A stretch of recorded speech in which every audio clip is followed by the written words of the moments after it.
Autolite and its 98,000 dealers bring you Mr. John Hodiak in tonight's presentation of Suspense.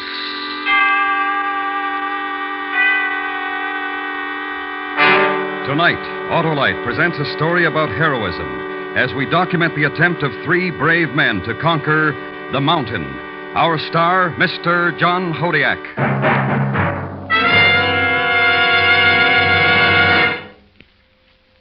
Hello, Harlow. Bottom of the evening to you. You mean top of the evening, don't you, Mr. McSorley? No, bottom. My spirits are low as the water in my car's battery. Oh, you mean it's dry? Dry as an Irishman's wit. Well, now, it's an Autolite Stay Full battery you're needing. That's the famous battery that needs water only use. You mean that long life battery, Harlow? 'Tis one and the same. Fiberglass mats surround every positive plate to reduce shedding and flaking and give the Autolite Stay Full longer life, as proved by tests conducted according to accepted life cycle standards. Where can I be getting this marvel of marvels? Why, from your nearest Autolite battery dealer, the man who services all makes of batteries. To quickly locate him, just phone Western Union by number and ask for Operator 25. I'll tell you where to get an Autolite Stay Full, the battery that needs water only 3 times a year in normal car use. And remember, from bumper to tail light, you're always right with Autolite. And now, Autolite presents The Mountain, starring Mr. John Hodiak, hoping once again to keep you in suspense.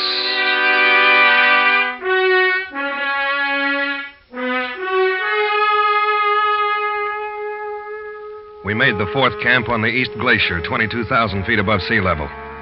In that cold, thin air, we stood looking up. And in the great loneliness, we saw it. For a few seconds, as the mist cleared, we saw it. The mountain, the peak towering over us, was beautiful and terrible. Then a swirling curtain moved around it, and it was gone again. There were 6 of us and the porters. Manton and Leeds had been sent back to the third camp some 4,000 feet below. Both had been badly frostbitten. So then there were 6 of us left to make the attempt. Nobody had done it before. No one had ever reached the top of that tremendous windswept place. And now we were ready for the assault. That night we held our last meeting in the fourth camp. Gaines, Thomas, Feldman, Eldridge, Perucci, and myself. It's the best way. The most practical. 3 of us stay and 3 of us try to make it. We stand a better chance if we all do it together. What do you think, Bob? I don't think so. Thomas is right. If 3 of us go and have to turn back, the other 3 will still be fresh. They can have a go. That's right. All right? Sure. Yes, of course. Okay, 2 parties. Thomas, you'll head up the second. Stay at the camp. I'll lead the first one up. Right. Now, wait a minute. Don't we get a vote on this? No, it's a waste of time. Start voting and we'll start arguing again. Those monsoons aren't going to hold off forever. Take it easy, John. Yes. How's your leg, Harry? Not bad. But I might hold you back. You better leave me down here. All right. Perucci, You want me to go? feel up to it? Sure, you bet. Gaines? Okay. You're not acclimated. The cough? It's nothing. It'd get a lot worse, higher. Better not. Well, look, why not let me go with you and leave Harry in charge down here? That leg will be all right in a couple of days, don't you think, Harry? It ought to be. He hasn't had enough experience for a lead man. Oh. There's nothing wrong with me. Or is there?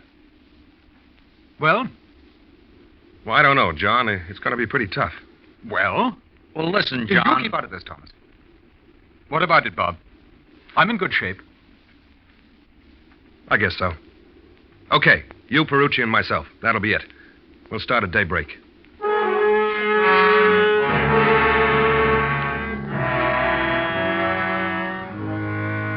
And that's the way we decided. There was no other possibility. It wasn't that we didn't like Eldridge. It was just that he was always flying off the handle, and because of that, he wasn't a good risk. Nerves don't go so well with mountain climbing. Not that mountain. Cold and dangerous. Its never-gained peak, hidden in mist. Later that evening, Thomas and I were going over the equipment before turning in. You know, someday they'll invent an oxygen tank that's light. Bet these things weigh over 30 pounds. Yeah. Hey, Bob. Hmm. About Eldridge. What about him? You think he ought to go? It's the only way, I guess. You're taking a big chance. He'll be all right. If we could only wait just a couple of days, Harry'd be all right. We're late now. If the monsoon starts, none of us will be able to do it. That's the trouble. Well, you have Perucci along. He gets on pretty well with Eldridge. That'll help. It'll be fine. We're all in good shape. I think we're going to make it. In a way, I hope you don't. I'd like a crack at it myself. Oh, wouldn't that be something? The first man to get to the top. You understand why I didn't take you, don't you? Oh, of course. Wishful thinking, that's all. Well, you better turn in. I'll finish checking the stuff. Okay, see you in the morning.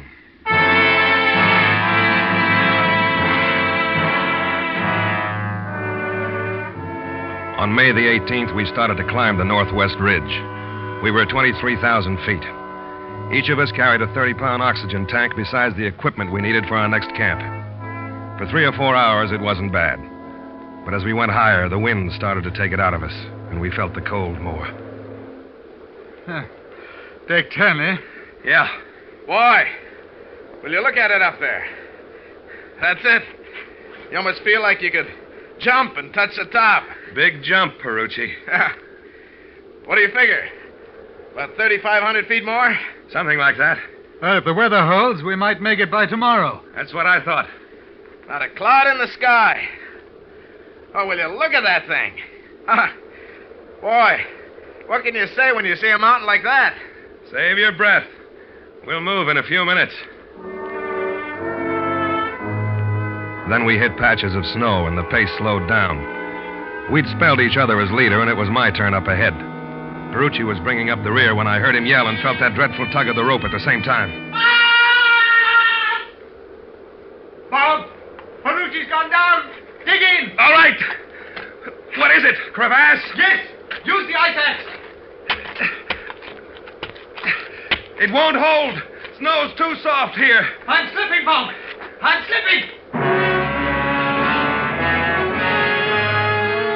I saw the snow crumbling away from beneath Eldridge's feet. I saw it, and I thought of a man I knew who slipped from an aerial ladder 100 feet up, and as he fell to the ground, his legs raced wildly, arms waving, trying to find the rungs to pull himself back up. And Eldridge was doing it now, his heels churning into the soft snow at the edge of the crevasse. Then he found solid ice. Bob? Yeah? Can you pull me back? I can't get Perucci out from here. I'm afraid I'll go over, too. I'm right on the edge. Can he get a hold with his axe? No. He's hanging free. The wall slopes in. Hurry! I'll try.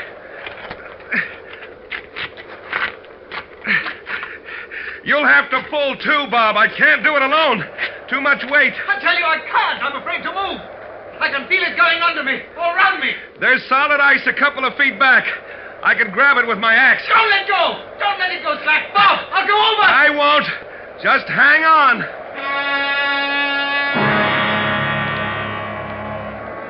I knew that if I slipped when I reached behind me, it was the end. I looked at the figure of Eldridge below me, his body bent backwards away from the drop beneath him. I closed my eyes, reached behind with my axe, and dug into the ice. I can't! I'm slipping! I can't! And as Eldridge shouted, I thought I heard another cry. And suddenly the rope's weight was lighter. I saw Eldridge fall, then get up on hands and knees and crawl away from the crevasse, toward me. Norman! Where's Norman? He's gone. He fell. He's gone. He can't be. How? I don't know. Perhaps the rope frayed on some ice at the edge. Suddenly it went slack. I heard him, Bob. I heard him. Maybe it's not too deep. He might have fallen into a drift at the bottom. Stay here. I've got to see. I belayed the rope about the ice axe and paid out the rest of it as I slid down the slope to the crevasse. But when I looked over the edge, I knew. That dark blue, almost black emptiness below. I knew. There'd be no snowdrift for Norman Perucci's body, unless it was perhaps 10,000 feet below us.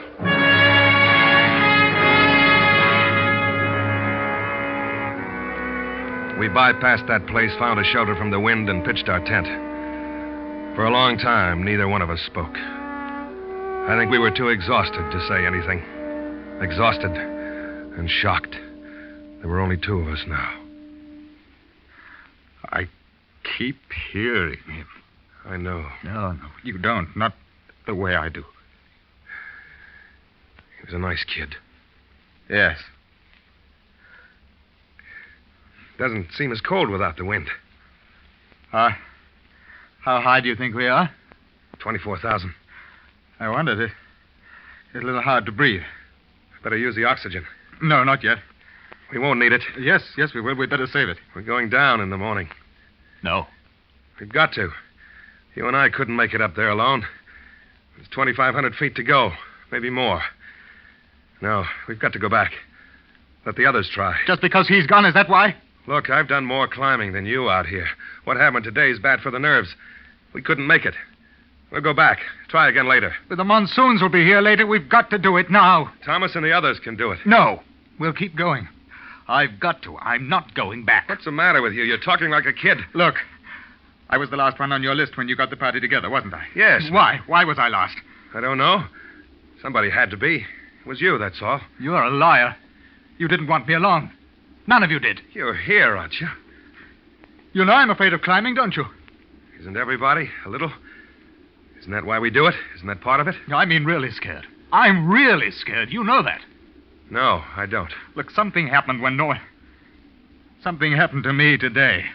I've got to go on to the top now. You think I'll call you a coward if we don't?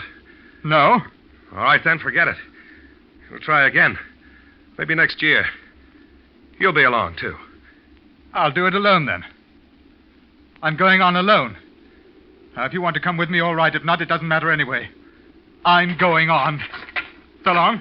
John! John! He didn't stop, just moved up the ice slab and around a hummock out of sight.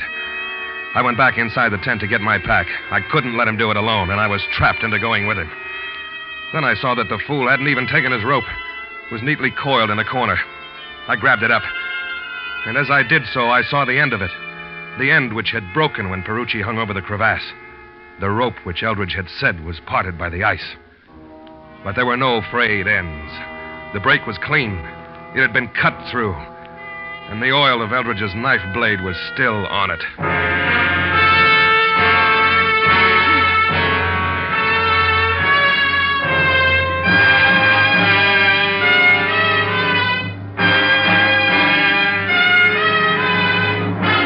Autolite is bringing you Mr. John Hodiak with Ben Wright as Eldridge in The Mountain. Tonight's presentation in radio's outstanding theater of thrills, Suspense.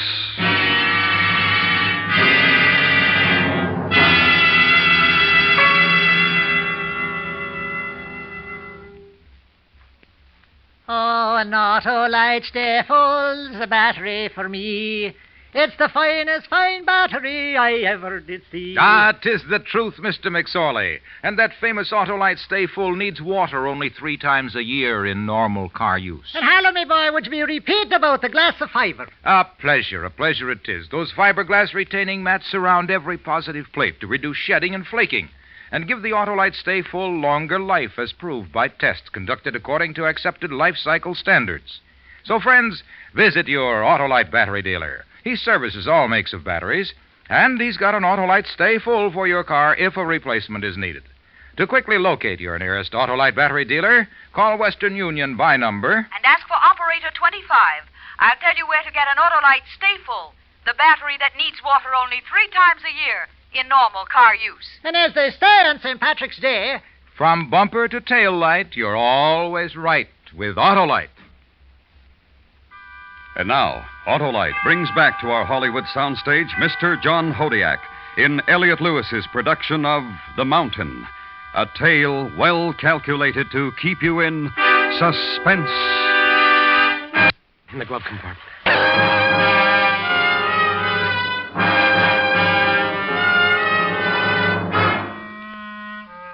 When Eldridge had thought that he was going over the crevasse, he'd cut the rope which had held Norman Perucci's body some 20 feet into the chasm.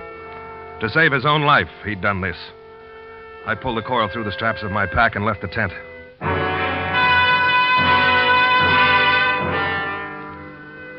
I caught up with Eldridge about 100 feet higher.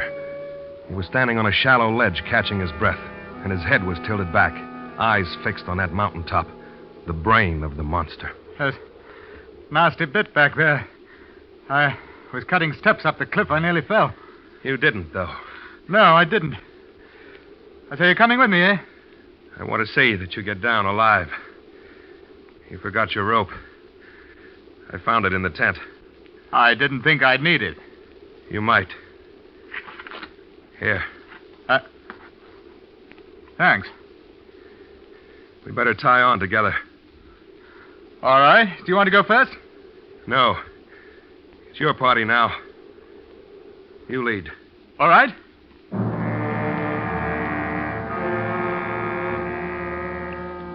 He had a funny look on his face as we roped together. I think he must have known then that I'd found out what he'd done. He didn't say anything, though, but turned and began to move upwards. At 3 o'clock that afternoon, we were at about 25,000 feet. It was hard to breathe now, terribly hard. We decided to rest for a few minutes. I remembered looking down from the ridge, looking down into the incredible scene below. Then up, and the peak which loomed over us, clear against the sky, perhaps 1,500, perhaps 2,000 feet over us. I remembered Perucci's excitement as he'd seen it further down. And even then, I thought it could be beaten, that we might do it. We'll use the oxygen from here as soon as we start again. Can't do any more today. Oh, yes. We can go higher. And what? When it gets dark, camp. Finish it tomorrow, if we don't today. If the storm comes up, we'll be in trouble. It won't. We're going to make it. I know we are. And what? It doesn't matter after that. We'll have to go down to the others. Yes, I suppose so. We'll have to tell them about Norman. Yes. We going to tell the same story? I think we will. You know why I followed you? Why I came along? Yes. Just like that. Yes. You murdered a man, and that's all there is to it. I was afraid. I knew if I went over, we'd all go. It was the only way. If you'd waited, we could have got him out. I didn't know it then. I felt myself going. I had to do it. What's all this for? To wipe out the sin? Get to the peak and be a man again? In a way, perhaps. You won't be. You'll never be. When this gets out, and it's going to, there'll be no place for you to hide. No place to go. We'd better get moving.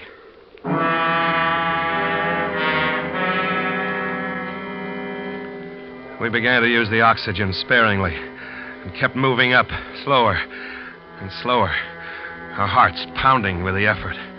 100 feet, 200, 3. I began to feel lightheaded.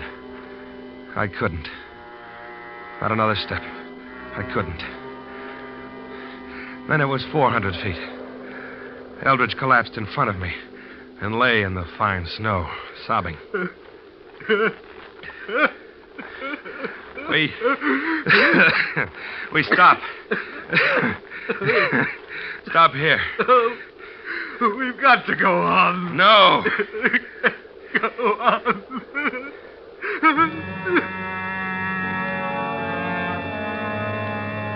And he sobbed like a child. His mind willed him to keep going, and his body wouldn't allow it. We lay there, using our precious oxygen, because I think had we not done so, we'd have died of fatigue.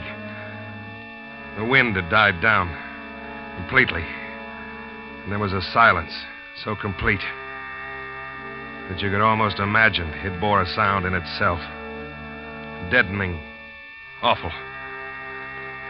We made camp and tried to sleep. We were too tired to think of food.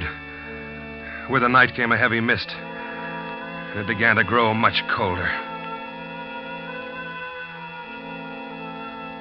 The morning of May 20th was gray, clouded. The peak of the mountain was shrouded, and I knew that it was going to snow. Directly ahead of us was an ice wall. There was no way around it. We had to climb almost vertically, cut our own steps with ice axe, one by one, and climb. This time I took the lead. And as I knotted the rope, Eldridge said, You don't trust me, do you?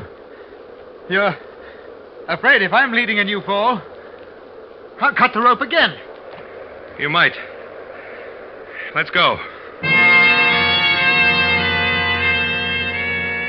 At that point, we had ascended 25,400 feet. The ice wall would take us another 100 higher. The wind began to blow when we were halfway up. 2 pathetic specks on a wall of the world. We'll move around to the right after this step. There's a bit of a ledge. All right. Okay. Come on.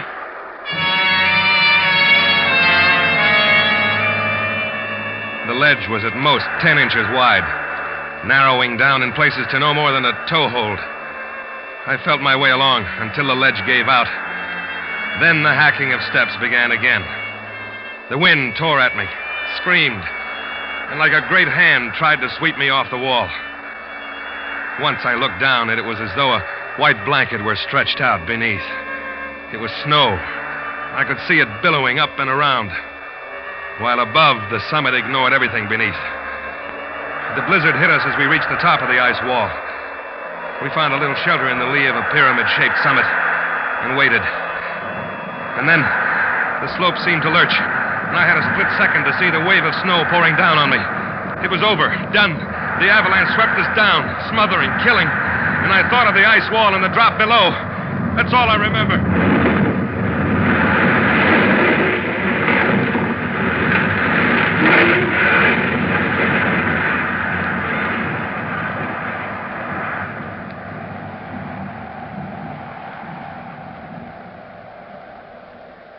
I had stopped falling. It was my first thought when I came to. I wasn't dead. I saw a pair of legs crouched next to me. I didn't think you were going to make it. Where'd I land? You're hanging over the ice wall. But you were behind me. You didn't go over. No. Don't ask me why. It must have been a corner of the avalanche that hit us. And you ended up pulling me down. My axe caught in one of the steps, and it held us both. Then you pulled me up. Yeah, looks like it. Thanks. How long have I been out? Hour. A little more. Blizzard's letting up. Here. You feel like going on? I think so. All right. You tell me something. What? Why did you pull me out of it? Why didn't you just let me go over the edge? Then you wouldn't have had me around to tell. Look, I'm not a murderer, Bob. I cut Norman's rope because I was afraid. If I thought there was even a chance of us not falling, I wouldn't have done it, but I didn't know. Look, that doesn't excuse me. But it doesn't mean I'd kill you to get out of it. I better save the talk. We'll need our breath. You want to lead, or shall I? I'll do it.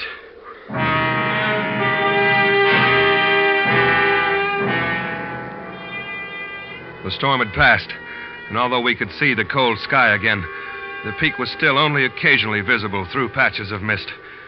We went up, higher, and then my oxygen tank went out and we had to share Eldridge's. We'd nearly reached 26,000 feet. We could see the top. For a moment, it stood out clear. And it looked so easy. The last lap. But now we could only move a few steps at a time until we had to rest. And I couldn't get up again.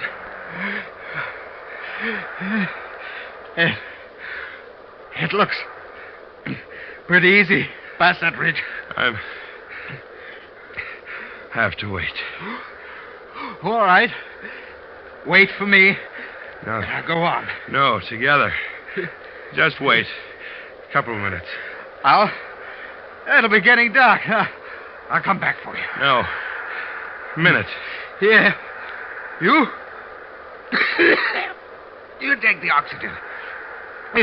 I don't need it. No, John, no. I won't need it. You wait here. No. I'll get down again. Wait. Look, I'm sorry I was afraid. I'm still afraid. That's why I've got to do it. You understand? So long, Bob.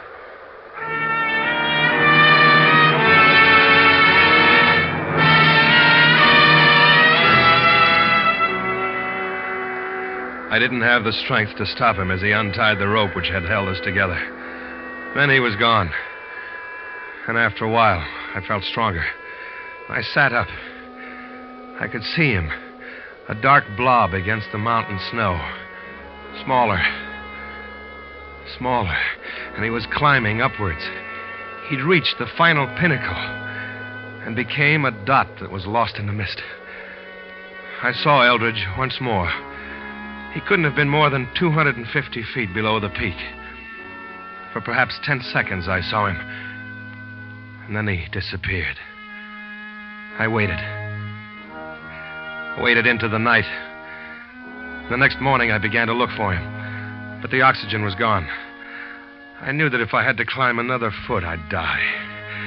And so I turned back. There was no wind anymore. It was almost warm. Somehow I got down to the base camp, and I told him the story. Almost the whole story, but not quite.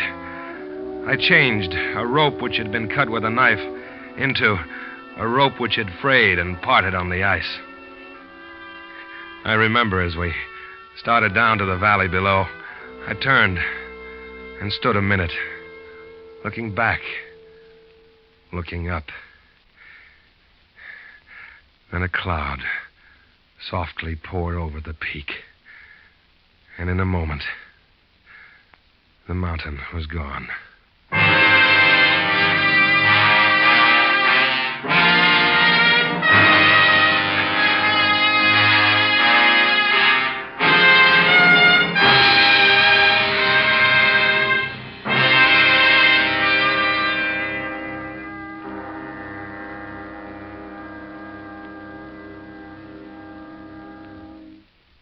Suspense. Presented by Autolite. Tonight's star, Mr. John Hodiak. This is Harlow Wilcox again, speaking for Autolite, world's largest independent manufacturer of automotive electrical equipment. Autolite is proud to serve the greatest names in the industry. That's why during these early months of 1953, the Autolite family joins again in saluting the leading car manufacturers who install Autolite products as original equipment.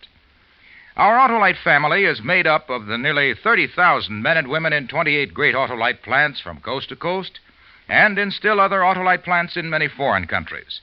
Our family also includes more than 18,000 people who have invested a portion of their savings in Autolite, as well as 98,000 Autolite distributors and dealers in the United States and thousands more in Canada and throughout the world. 3 weeks from now, as the climax of this year's Autolite Family Salute program, Autolite will present special programs on both radio and television, direct from the Easter Parade of Stars Auto Show in New York's Waldorf Astoria Hotel. So don't miss this exciting suspense radio program originating from the Grand Ballroom of the Waldorf Astoria on Monday, April 6th.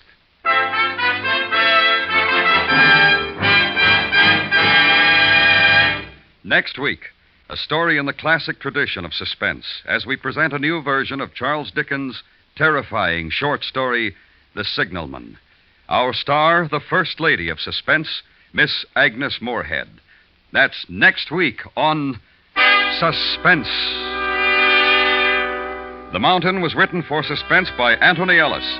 The program is produced and directed by Elliot Lewis, with music composed by Lucian Morowick and conducted by Lud Gluskin.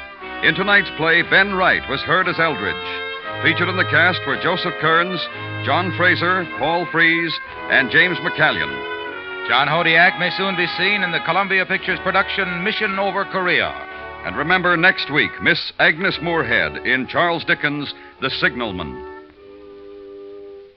Tomorrow is an important day, not only to the wearers of the green, but also to the Campfire Girls. March 17th marks the 43rd anniversary of this organization, dedicated to teaching American girls how to become good citizens of the future. Autolite congratulates the Campfire Girls and their inspired leaders. This is the CBS Radio Network.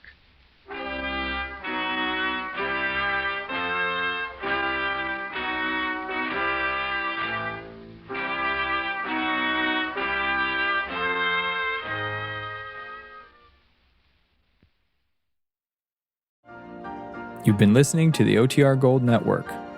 Find more classic radio at otrgold.com.